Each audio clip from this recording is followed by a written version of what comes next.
ଆମ ଭଳି ଗରିବ ମାନଙ୍କର ସଫଳ ଲୋକ ସତ କହି ଗଲେ 60 ମହଳ ଝିଅ ହୁଏନି କି ରାଧା ବି କେବେ ଘୁଙ୍ଗୁର ବାନ୍ଧି ବାଜାରେ ନାଚେନି। ସ୍ୱପ୍ନ ଦେଖିବା ସେ ସ୍ୱପ୍ନର ବୈତରଣୀଟା ଆମ ଭାଇ ଭଉଣୀ ତିନି ଜଣକୁ ବୁଡ଼େଇ ମାରିଦେବା ପୂର୍ବରୁ ଏଭଳି ଆମେ ତାକୁ ଏଇଠି ବନ୍ଦ କରିଦେବା। ମୁଁ ତୋତେ କଥା ଦଉଛି, ତୋ କାନ୍ଧରେ କାନ୍ଧ ମିଶି ମୁଁ ତଲି ଖେଳିବି, ମାଟି ପଡ଼ିବି। ଆମେ ମାଟି ପଡ଼ି ଦି ଭାଇ ଯେତିକି ରୋଜଗାର କରିବା ସେତିକି ଆମେ ସୁଖରେ ଚଳିଯିବା। ଏଭଳି ତୁ ମାନେ ଚାହୁଁନା ତୋ କାନ୍ଧରେ କାନ୍ଧ ମିଶି ମତେ ମାଟି ହାଣିବାକୁ ଦେ ଭାଇ। अबे केमिति गे अबे इतना बड़ा कथा कोई तो साहस पता केमिति करि परलो एसपी हबो पुलिस हबो तो मुसामुका कलेक्टर हबो এই স্বপ্ন দেখি থেকে জীবন সারা মু আজি পর্যন্ত বঞ্চিছি না মতে খরা কাটুছি না মতে শীত লাগুছি।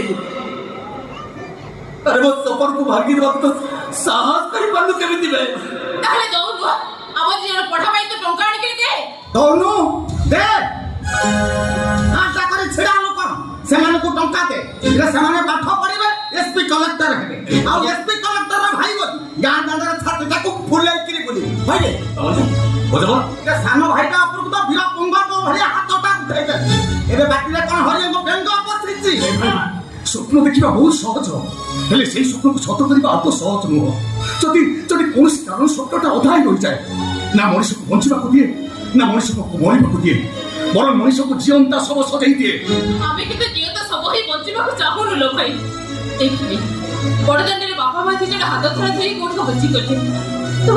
ତୁ ସେଇଦିନ ଠାରୁ ଆମକୁ ବାପା ମା ହେଇକିରି ବଡ଼ କରିଛୁ, କାନ୍ଧରେ ବସେଇ ଜନ୍ମମାମୁ ଦେଖେଇଛୁ, ତୁ ବଡ଼ରେ ଶୁଆଇକିରି ତୁ ଆମକୁ ଧରି ପାରିଆ ଗୀତ ବି ଶୁଣେଇଛୁ। ହେଲେ ଭାଇ ତୁ ଯଦି ଆଜି ଆମକୁ ଗଛକୁ ଚଢ଼େଇ ଦେଇ ଗଛରୁ ଓହ୍ଲେଇ ନ ପାରିବୁ ତାହେଲେ ମୁଁ ସତ କହୁଛି ନା ଭାଇ, ଆମେ ଦି ଜଣ ସତରେ ମରିଯିବୁ। ଆମେ ଦି ଜଣ ତୋରି ଆଖି ସତରେ ଆମ ଆତ୍ମହତ୍ୟା କର।